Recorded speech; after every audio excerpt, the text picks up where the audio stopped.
Bombshell tonight in the Nolan Wells investigation. Tonight, the timeline seemingly blows up. This as Nolan's mother is investigated. Why? And tonight, possibly even more important, where is Nolan's phone? Good evening. I'm Nancy Grace. This is Crime Stories. I want to thank you for being with us.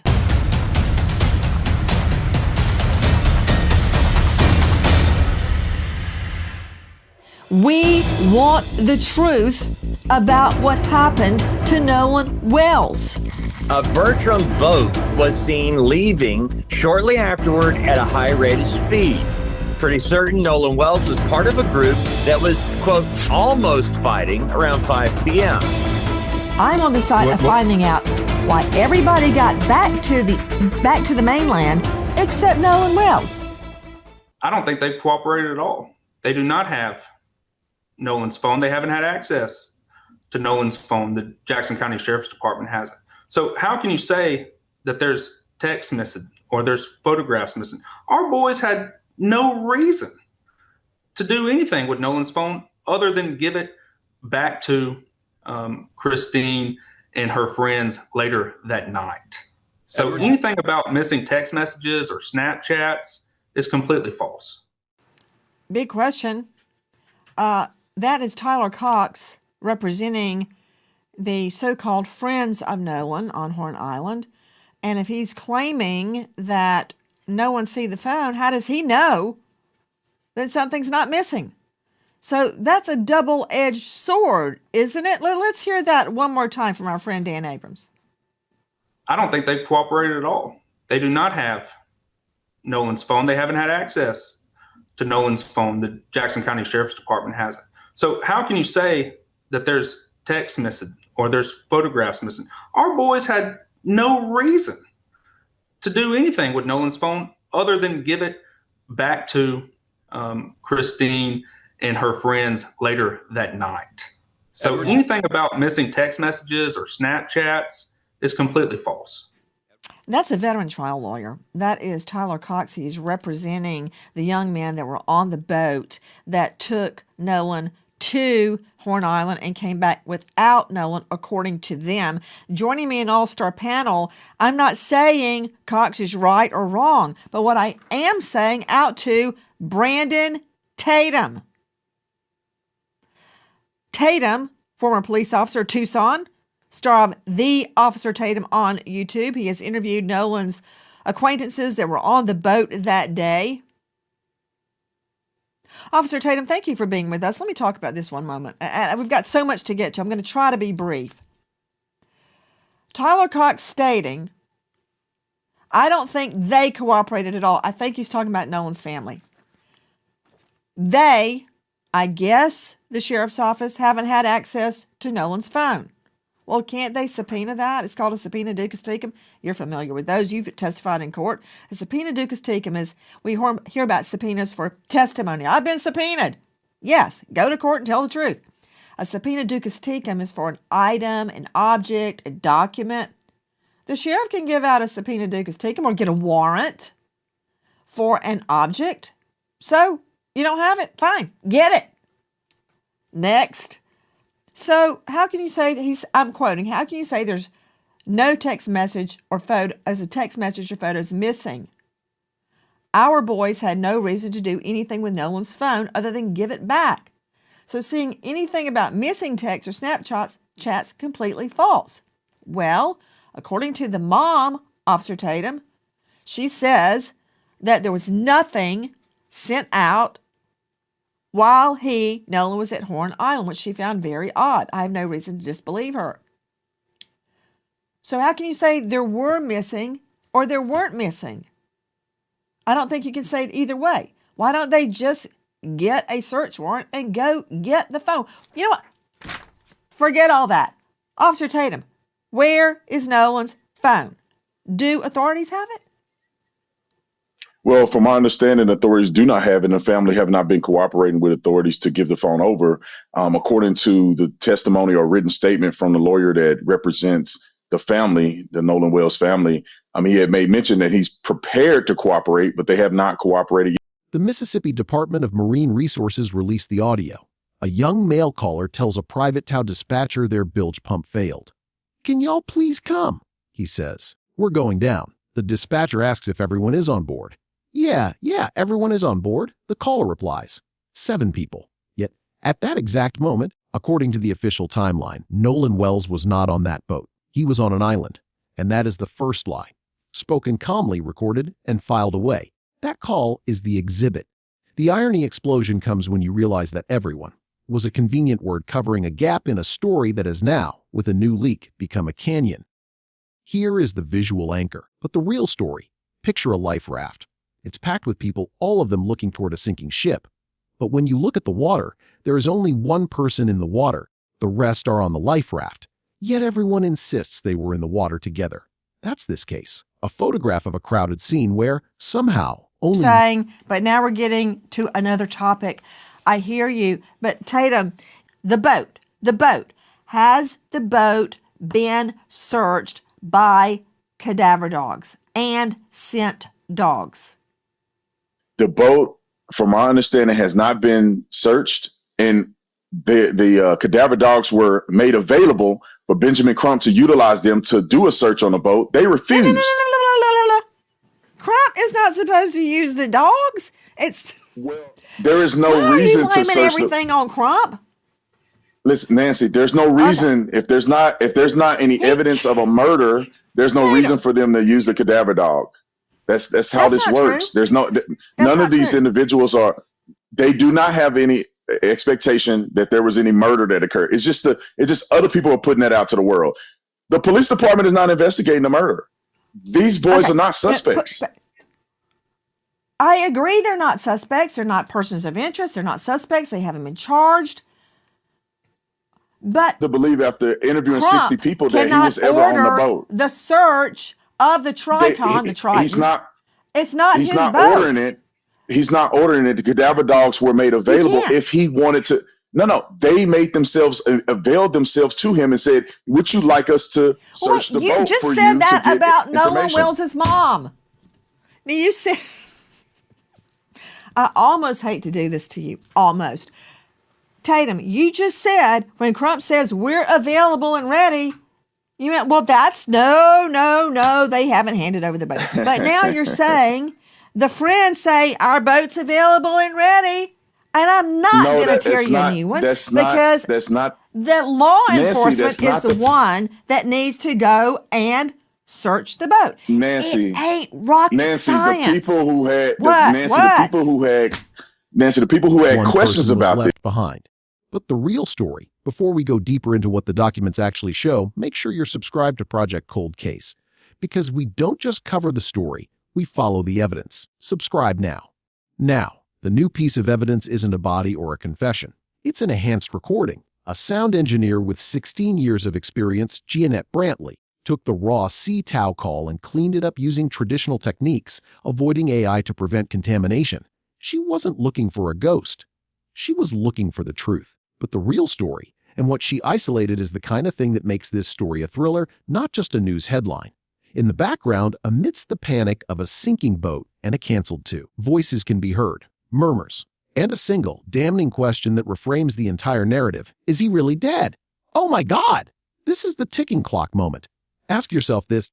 If Nolan was safe on the island, why is the first instinct of the people on the boat to question if he is dead? Why is that the conversation? It's because they knew something happened. But the real story, they knew something happened, and in that moment of crisis, their guard slipped. This parallels the narrative structure of the case itself. The friends have always said there was a fight. This is an investigation to find out what happened. And when you have an investigation, you subpoena documents, items, testimony. There's a grand jury set. That means there is an investigation. You know what a grand jury is, right? They investigate. They have two tasks. One, as an investigation arm. Two, as a charging arm. In both cases, they gather evidence. If they find out this was an accidental drowning, so be it. If they find out he had help getting drowned, so be it. Our point here, and with this, I think you agree, is not to harm anyone's reputation, bury somebody unwarrantedly, name the wrong person. I'm not naming anybody. I want to know what happened to Nolan. I don't understand why so many people are upset about that. And speaking of drowning, I'm actually glad you brought that up, Tatum. To Joe Scott Morgan, death investigator, it could be that he did drown, but that does not rule out foul play. It doesn't rule it in. It doesn't rule it out. Explain.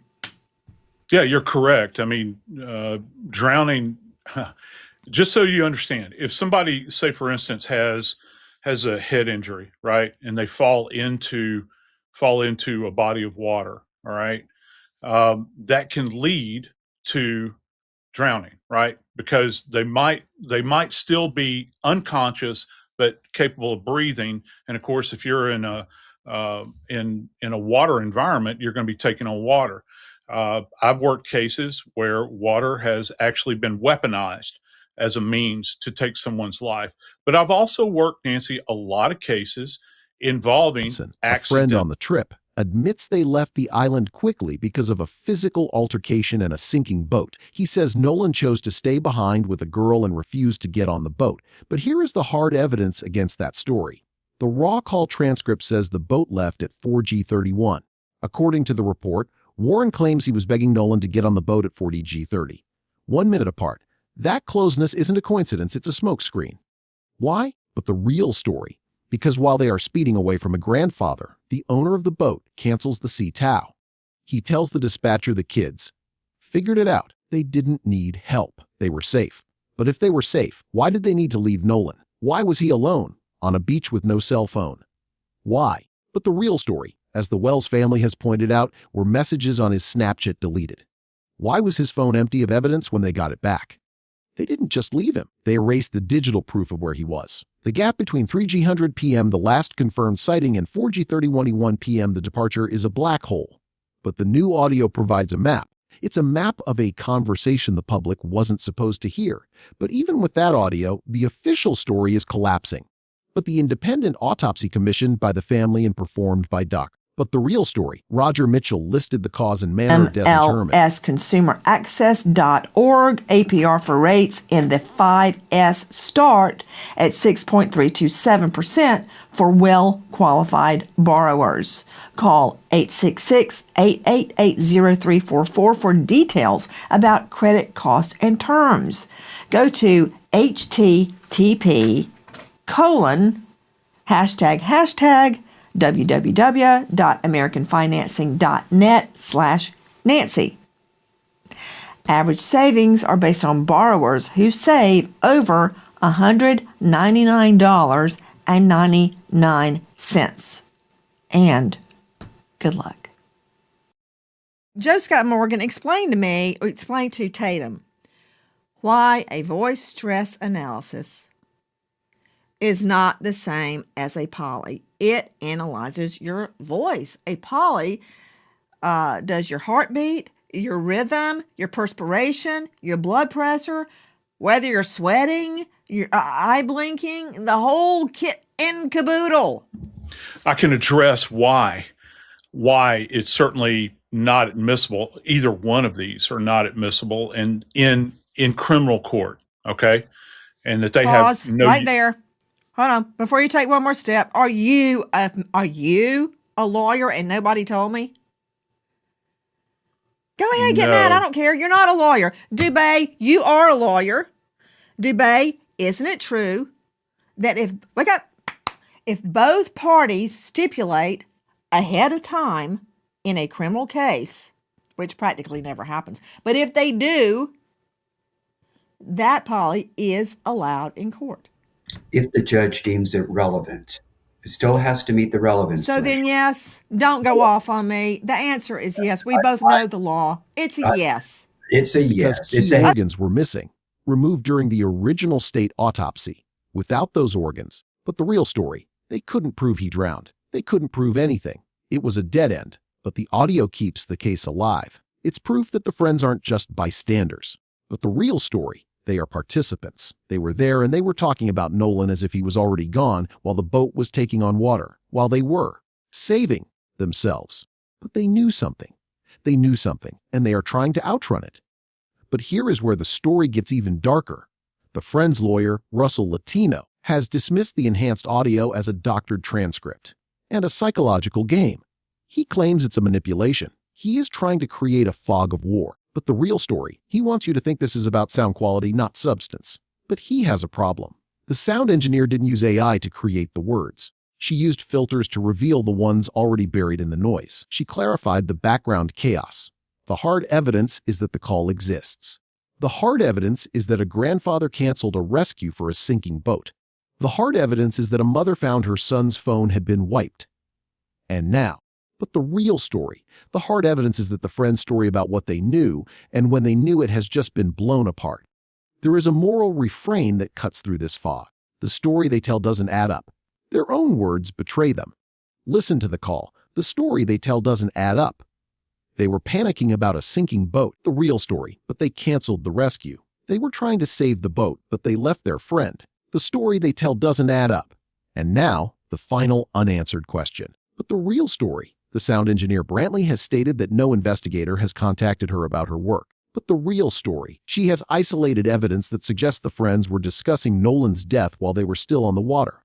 The Wells family has retained experts. But the real story, they've subpoenaed tech giants like Meta and TikTok, and the audio analysis is moving forward. So here is your call to research. But the real story, go to the Mississippi Department of Marine Resources Public Records portal and look for the CTOW dispatch call log. Listen to the raw audio yourself. But the real story, compare it to the enhanced version. Read the transcript. When you hear that background voice, ask yourself the question you need to answer in the comments. But the real story, was the caller lying when he said everyone was on board, or was he telling the truth because he didn't consider Nolan a person anymore? If you found this breakdown valuable, hit that like button, share this video with anyone trying to make sense of this case, and subscribe to Project Cold Case. But the real story, turn on your notifications so you don't miss the next piece of evidence we uncover. Well, you hit the nail on the head right there, and you answered a very serious and critical question, and that is, there is a grand jury. Everything Tatum is saying and everything I'm saying, you know that phrase in the Bible, Tatum? We are now looking through a mirror darkly. We're looking through a very murky, grimy glass because we don't know. You are saying one thing, I'm questioning that because we don't know. And in the middle of it all, we have got a dead body of Nolan Wells. I don't want to get tangled up in arguments and vitriol that detracts from finding the truth. And I don't take anybody at face value. I don't suspect anybody, and I suspect everybody. I can't tell who's telling the truth. But we will, God help us, find out what happened to this young man.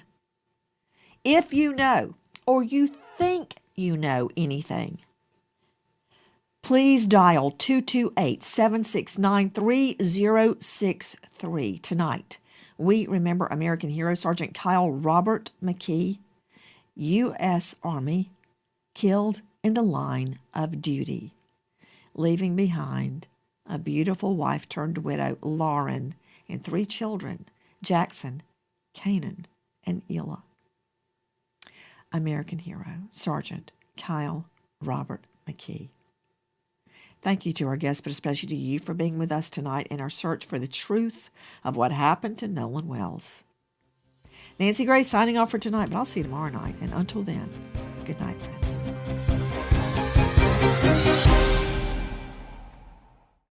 Hi, guys. Please join us on our mission to find missing people, especially children, to solve unsolved homicides. And if you're on the go, please join us on your favorite podcast app where you can get all our content, where we, in our way, seek justice.